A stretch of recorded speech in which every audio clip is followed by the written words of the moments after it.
Bonjour à tous, j'espère que vous allez bien. On se retrouve aujourd'hui pour la suite de notre aventure de la guidance de la route de l'année 2024.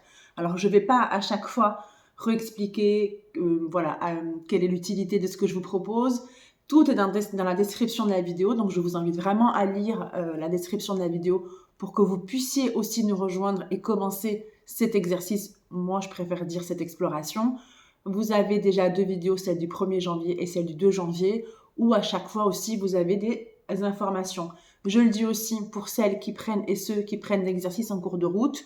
On est au 3, 4 janvier, 5 janvier, c'est pas très grave. Vous pouvez refaire depuis le début, mais quand vous décidez de vous y mettre, vous tirez toutes les cartes. Mettons, si on est le 5 janvier quand vous commencez, vous faites celle du 1er janvier au 5 janvier d'un coup. Comme ça, vous vous mettez un peu à jour. Autre chose que je voulais aussi vous dire, moi, dans ce que je fais, c'est-à-dire que là, aujourd'hui, on va tirer la carte pour notre énergie, du mois de mars. Moi, je tire la carte, je la prends en photo ou je me le note dans le cahier et je n'y reviens que le 1er mars. C'est-à-dire que tout le mois de janvier, je vais me concentrer sur les cartes que j'ai tirées le 1er janvier. J'espère que je suis claire. Du coup, ces vidéos-là que je vous propose aujourd'hui, l'intérêt, c'est de procéder à votre tirage et de répondre aux questions. Moi, c'est comme ça que je le fais, c'est-à-dire que si j'étais vous, je reviendrai sur la vidéo que je suis en train de vous faire le 1er mars. Donc, c'est la visualiser aujourd'hui avant de faire le tirage ou après, c'est pas très très grave. Et ensuite, du coup, de répondre à ce que la carte nous propose au mois de mars. Moi, je fonctionne comme ça. J'ai eu des clientes avec qui on a fait cet exercice qui faisaient le tirage du mois de mars, le 3 janvier, avec ce qu'elles ressentaient aujourd'hui et elles s'y reconnectaient après. Donc tout est possible.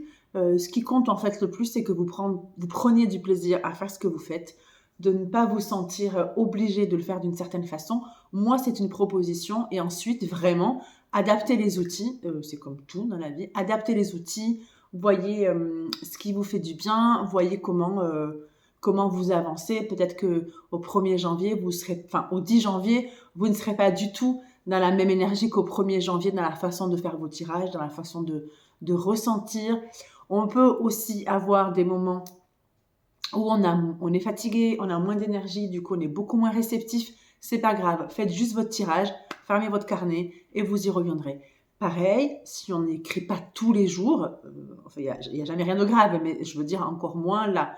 Moi, j'écris tous les jours, mais parce que ça fait aussi partie, j'allais dire, de mon travail. Donc voilà, moi je me connecte à moi, à ce qui se passe. Et puis je fais des guidances presque quotidiennement. Donc j'écris tous les jours, mais il y a bien évidemment des jours où je prends mes cartes, je regarde mon carnet et il n'y a rien qui me vient et c'est OK. Il y a par moment, le besoin juste aussi de s'écouter. En fait, c'est surtout ça, c'est s'écouter et voir sur le moment ce qui compte. Bref, je crois que c'est tout. Donc, on va passer à la carte du Tarot de Marseille portant le numéro 3, l'une de mes cartes préférées, la carte de l'impératrice. Je crois que c'est l'une, avec l'arcane sans nom, l'une de mes cartes, un peu favorites. Donc, l'impératrice. L'impératrice nous parle de beaucoup de choses. Je le redis, mais je ne vais pas le redire à chaque fois, je ne suis pas tarologue. Donc j'ai des formations en tarot, j'ai des formations dans plein de choses, mais je ne suis pas tarologue. Donc pour moi, c'est de la guidance intuitive. Donc je connais très très bien l'impératrice dans ce qu'elle est, dans son côté lumière et dans son côté, ce qu'on va dire, sombre. Sauf qu'aujourd'hui, dans l'exercice que je vous propose sur les 12 jours, je vais vraiment vous amener dans l'exploration par rapport à ce qu'on est en train d'étudier sur ces 12 jours. Donc, en tout cas, l'impératrice, elle nous parle de fécondité, elle nous parle de fertilité, elle nous parle de féminité, elle nous reconnecte à Vénus, à notre pouvoir de création, l'amour, l'abondance. Nous sommes au mois de mars, le printemps va commencer à se profiler, l'hiver va commencer à nous quitter, l'œuf a éclos. Donc aujourd'hui, c'est comment en fait vous pouvez continuer à nourrir l'œuf qui a déjà éclos, mais qui a encore besoin de toute votre attention, qui a encore besoin que vous preniez soin de lui, qui a encore besoin de toute votre attention. Et quelle est cette énergie dont vous avez encore besoin pour que l'œuf, en fait, puisse après... Enfin, vous voyez quoi. Donc, quel est ce vous-là en devenir que vous sentez beaucoup plus profondément? Quel est ce vous qui est en train euh, de presque maturer, j'allais dire de bourgeonner, mais en tout cas, je pense que vous avez compris l'idée. Je vous invite à regarder cette carte. Alors, l'impératrice, dans certaines lectures, on dit ici qu'elle est enceinte, qu'elle porte l'enfant. Dans l'exploration dans laquelle moi je vous amène, je vous dis que l'œuf a éclos, mais que ce qui se trouve à l'intérieur n'est pas encore montré au monde. Donc, il s'agit, encore une fois, de vous, de cet œuf. J'espère que vous avez compris que c'est vous. Donc, comment vous allez encore donner l'attention à l'œuf qui a éclos? Quelle est cette énergie que vous sentez monter en vous, que vous sentez prendre vie? Pareil, je vous invite à regarder les cartes, les couleurs, voilà, tout ce que cette carte peut vous... Moi, j'aime bien à chaque fois regarder tous les objets, en fait, que l'impératrice tient dans la main. Qu'est-ce qu'ils représentent pour moi? Qu'est-ce que je peux en faire? Donc, mes clientes et les personnes qui me suivent sur Instagram, qui s'étaient inscrites au challenge, elles reçoivent un PDF avec la photo et voilà, une petite description qu'elles peuvent s'imprimer ou se garder pour les autres années aussi.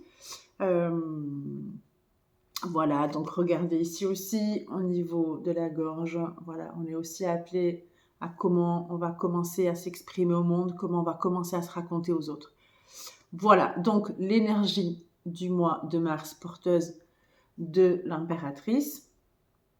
Et comme d'habitude, je vais vous tirer moi une ou deux cartes en fonction pour venir en fait alimenter cette énergie et puis qui viendront en plus de votre propre tirage. Allez.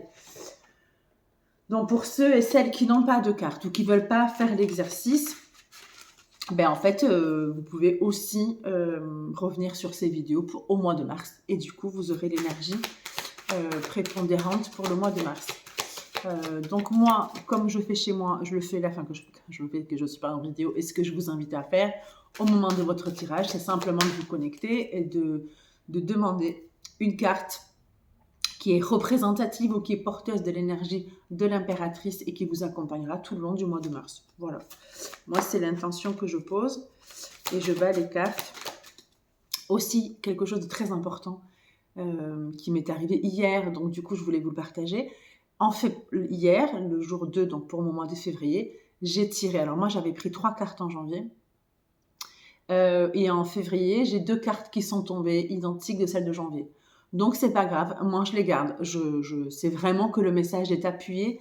Et c'est vraiment, pour moi, des cartes qui ont vraiment des messages très forts à me transmettre. Et dans ce que j'ai regardé hier un peu rapidement, quand je me suis connectée au mois de février, la carte, je sais qu'elle me donnait déjà des choses que je ne voyais pas en janvier. Donc ça arrive. Si vous avez bien mélangé votre jeu, et en plus moi je suis un peu têtue, donc je l'ai remis dans le paquet parce que je ne la voulais pas et elle est retombée. Donc là je me suis dit, bon ok. Donc vraiment, si vous retombez sur les 12 mois de l'année, sur des cartes que vous avez déjà eues, faites bien comme vous voulez, mais voilà, de conseils, je dirais que c'est quelque... Voilà, je vous inviterai en tout cas à la garder. Allez, une carte pour le mois de mars 2024, portant l'énergie de l'impératrice. Alors, j'ai la carte de la méditation. Détachez-vous de vos préoccupations habituelles nourries par votre ego. Et la carte numéro 34, pour ceux qui aiment bien aussi travailler avec les chiffres. On ne voit pas très bien, je filme avec mon portable, donc c'est pas... Bon, moi, là, dans ce que j'ai vu là, dans ce que je vois tout de suite, déjà, moi, c'est un nénuphar. Je ne sais pas trop si c'est un nénuphar, mais c'est en tout cas un nénuphar que je vois. Et pour moi, il a éclos. Donc, c'est aussi exactement ce qu'on a dit, là, ce que j'ai dit tout à l'heure. Les fleurs se sont ouvertes. Et c'est rigolo parce que j'ai la vision de... Vous savez, comme les huîtres. C'est pas les huîtres, mais... Ah, mais je trouve plus le mot. Où il y a la permaculture. En fait, voilà, c'est... Ok, qu'est-ce qu'il y a encore au centre? Vous savez, dans beaucoup de fleurs, vous avez les pétales, et puis au centre, cette petite graine, comment elle s'appelle, que je ne sais plus, mais elle est là devant moi. Donc c'est aussi ici à l'intérieur, aller chercher encore plus profondément cette substance qui est vous. Donc cette carte vient encore une fois confirmer et nous rappeler que même si vous avez éclos, même si c'est en train de se déployer, souvent je dis ne restez pas en surface de vous-même, descendez encore un peu en profondeur parce que c'est là que vous allez trouver toutes vos ressources, toutes vos richesses. Et vraiment cette année, j'ai aussi très envie de vous accompagner à aller chercher ça. Et chercher ça, ça ne demande pas c'est pas de l'effort, mais c'est quand, ok, là je vois bien que mes pétales, ou je vois bien que tout s'ouvre, mais encore un tout petit peu. Qu'est-ce que je trouve vraiment dans l'essence même de cette fleur ou de cette plante? Et puis ensuite, on peut bien entendu prendre le message, détachez-vous de vos préoccupations habituelles mûries par votre ego aussi. Dans ces couleurs, ce que je ressens beaucoup, c'est l'intuition, chakra couronne, donc la réceptivité. L'impératrice nous relie à notre énergie féminine, donc aussi comment ce mois de mars, vous pouvez nourrir cette part de vous, le côté très yin, le côté très intuitif, le côté très sensitif. Est-ce que c'est quelque chose qui est facile pour vous? Est-ce que vous connectez à votre sensualité? C'est facile pour vous? Ou c'est quelque chose qui bloque chez vous, que vous redoutez parfois aussi? Parce qu'il y a aussi des femmes qui redoutent un tout petit peu l'expression de cette polarité. Donc, aussi au mois de mars, je vous invite vraiment à vous questionner là-dessus. Donc, la méditation, je vais vous remontrer une dernière fois. Et allez, on va en prendre une autre. Comme ça fera 2 cartes si jamais... Allez. J'essaie de faire des vidéos pas trop longues. Une carte pour l'énergie du mois de mars. L'impératrice. Allez. Bon, des fois, ça vient pas. Si, j'ai. Et j'ai, hop, la voix intérieure. Je vous montre. Bon, là, de ce que je ressens, c'est la connexion à nos émotions. Direct. Vraiment. Alors, j'ai encore, je sais pas, ça n'est pas, mais c'est ce que je vois. Le chakra de la gorge, du coup, le bleu, ça appelle toujours un peu chakra de la gorge. Donc, c'est peut-être pas par hasard que tout à l'heure, je vous disais dans l'impératrice, regardez aussi le petit signe qui est là dans la gorge. Donc, comment vous vous exprimez, comment vous parlez à l'autre, comment vous parlez à vous-même, comment vous faites passer vos messages, comment vous recevez les messages des autres, comment votre système émotionnel fonctionne. Est-ce que vous êtes quelqu'un qui vous laissez submerger, qui vous laissez attraper par votre état émotionnel, ou en tout cas, vous vous adaptez et c'est fluide.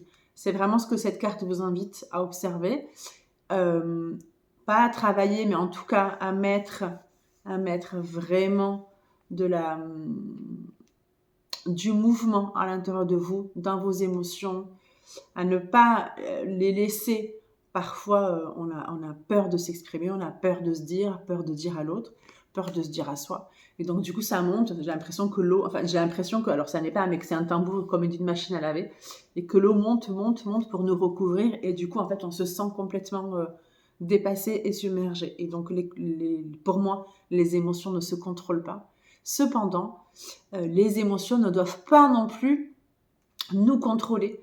Et du coup, cette intelligence émotionnelle, elle est vraiment à acquérir en fait. C'est-à-dire, ok, je ne suis pas en réaction à mon émotion, je ne suis pas en réaction à ce qui se passe à l'intérieur et à l'extérieur de moi, mais vraiment, j'apprends à que ce soit fluide et un peu à vider la coupe, vider quand c'est trop plein, et ainsi garder en fait une fluidité, une stabilité intérieure.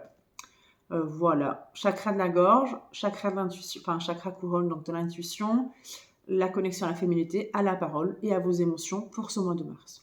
Voilà, c'est tout pour le moment. J'espère en tout cas que ça vous parlera. N'hésitez pas à vous abonner à ma chaîne. Vous avez aussi les autres réseaux sociaux sur lesquels je suis dans les commentaires, à commenter cette vidéo, partager, liker. Bref, tout ce que vous avez envie. Je vous remercie en tout cas pour vos retours si nombreux. Je vous souhaite une excellente journée.